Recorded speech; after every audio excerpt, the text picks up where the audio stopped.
Day in my life as a content creator na hindi updated sa Facebook kasi sobrang busy sa trabaho. Charot!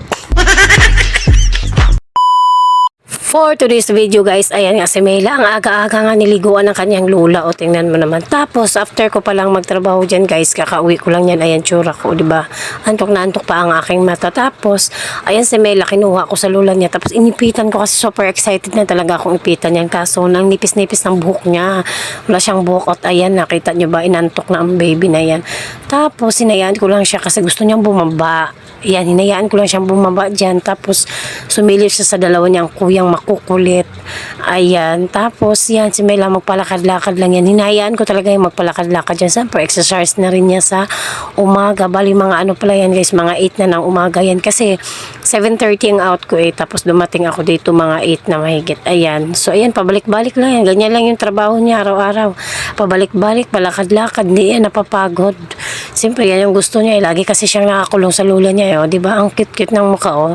Magpapakute pa yun. Pango ang ilong, Diyos ko. Tapos yung dalawa kong anak, tinawag ko na, lumabas na sa mga lungga nila. O, tingnan mo. Tapos bumalik doon sa lula nila, ang bahay nila. Diba? Kulit-kulit. Tapos pagpasok ko, iniwan ko ulit si Mela doon sa lula niya. Tapos may nakita akong dalawang, tatlong itlog pala. Tapos isang pansit kanto. Tapos isang tinapay sa isang kape. Siguro sa asawa ko yan, pang-almusal niya. Hindi niya ata naluto kasi baka kulang na sa oras niya. Kaya, ayun, magluluto ako ngayon for today's video guys. Samahan niyo ako. Ayan. Bini ako na lang yan, tatlong itlog na yan. Bali yan, tatlong itlog pala na yan guys. Ay, large. Sobrang laki niya talaga as in. Siguro mga 10 pesos siguro ang bilhin ng asawa ko niyan.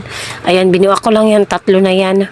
Tapos, after ko nga biniak yan, guys, nilagyan ko yan ng magic sarap. Siyempre, pampalasa. Yan kasi yung gusto ko kasi sa asin Kasi, pag asin, parang alat na hindi mo maintindihan. Basta gayon na yun. Tapos, ayan, minikos-mekos ko lang yung itlog natin. O, di ba nakita nyo yung lalaki ng egg yolk niya, di ba? Siyempre, large yan Tapos, napainit na ako ng kawali. Ayan, bubuhayin ko na yung kalan. Tapos, maya-maya naman ay naglagay na rin ako ng tawag nito, mantika. Ayan.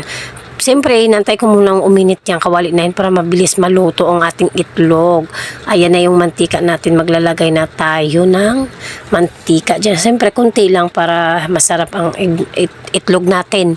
Hindi yung puro mantika ang malalasahan natin for today's video. Kaya kunti lang ating mantika. Tapos, ayan, nilagay ko na ang ating ating itlog. Anong mantika? Itlog yun.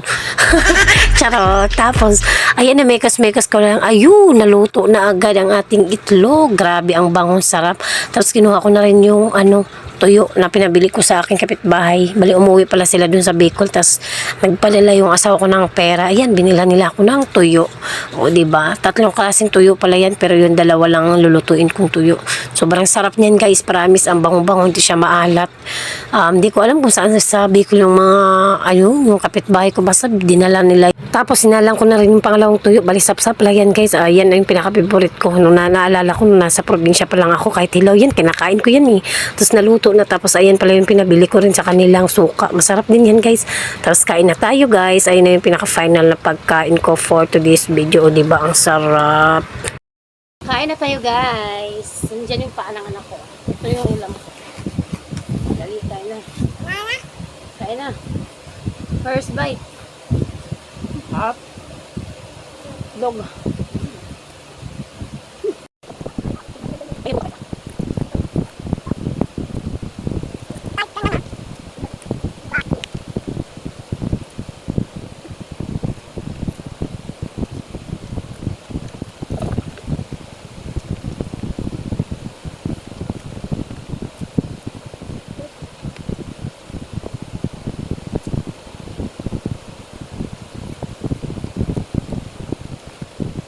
Tapos after ko palang kumain guys, ayan, nilabas ko yung aking mga nilaban kapon kasi sobrang init. Ang ganda ng panahon, siyempre matutuyo yan. Tapos after ko rin magsampay ng aking mga nilaban noong isang araw, ayan, maghuhugas muna tayo for today's video kasi sobrang daming kong hugasin actually. Hindi naman siya madaming malabing. Kunti lang yung mga ginagamit ko lang kanina sa pagprito.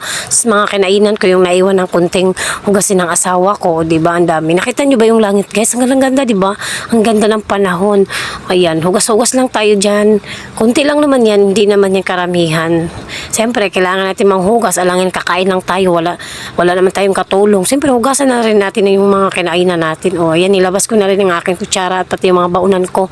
Kasi araw-araw ako nagbabaon sa aking trabaho. Siyempre, kailangan natin magtipid. Wala tayong pera, hindi tayo mayaman. At yung sahod natin saktong-sakto lang sa pambiling gatas ni Mela at diaper. Siyempre, meron pa yung dalawang estudyante ko. Diyos ko, ang hirap-hirap ng buhay ngayon talaga. Ewan ko na lang. Kaya kung ako sa inyo, wag na kayo mag-anak. Anak man kayo, dapat isa lang. Wag na dagdagan. Diyos ko, kung ako, wag kayong kagaya sa akin. 3 anak ko. Diyos ko, ang hirap-hirap ng buhay. Parang hindi ko na alam ang gagawin ko. Sobrang gastos talaga as in. After ko pala manghugas, guys, ayan, magtututbrush muna tayo for today's video kasi amoy lang sa yung bunganga natin. Siyempre, ulam natin tuyo at itlog, di ba? Di malangsa talaga yun. Kaya kailangan natin mag-toothbrush. O, ayan, tingnan mo naman ako paano ako mag-toothbrush. O, di ba? Matatanggal na yan lahat-lahat ng ngipin ko. Ganun talaga ako mag-toothbrush eh. Yan yung kasanayan ko. Kaya wala na kayong magagawa. Bahala kayo sa buhay nyo kung paano kayo mag-toothbrush. Basta ako, kukuskusin ko yan hanggat kaya ko. Charot lang. Hindi, joke lang. Kailangan natin kuskusin yan, guys. Kasi siyempre, ang ulam natin tuyo eh. Didikit yan sa mga buong buong ngipin. Lahat yan. Sobrang daming mga tinik-tinik na yan. Kaya kailangan natin kuskusin ng tuluyan yan. Tapos after kong kuskusin, ayan, magbabalaw na tayo for today's video. Tapos yan, kinuha ko na rin yung aking sabon yan. Maghihilamos na ako sa CR namin. Ayan, pati liig ko, hilamusan ko na. Balikojek pala yung gamit ko dyan, guys. Ayan, diba? Hindi pala yan maanghang. Bali yan yung kasanayan kong dati pa. Noon pa yung sabon ko na yan. Kaya, ayan, hilamos-hilamos lang ang person. Diba? Ang ganda. Ang ganda ng resulta, diba? Ayan, kulang na lang. Maliligo na yan. Charot. Di ako maliligo kasi galing ako pang gabi. Baka mabuang tayo nito, guys. Wala tayong tulog. Maliligo. Kaya maghilamos lang tayo. Tapos, ayan yung mukha ko. Wow, ang ganda. Diba? Fresh. Guys, after ko palang sa mukha ko, ayan na. Magwalis-walis muna ako dyan sa bahay namin kasi ang dumi-dumi na talaga ng bahay namin, guys. 2 days na walang walis-walis. Joke lang. Tapos, pagkatapos ko magwalis, guys, ayan na. Inayos ko muna ang aking higaan kasi matutulog na ako. Ayan na. Matutulog na ako, guys, kasi may pasok pa ako mamaya. Diba? Ang ganda ng mukha ko. So, yun lang for today's video, guys. Thank you so much. Bye!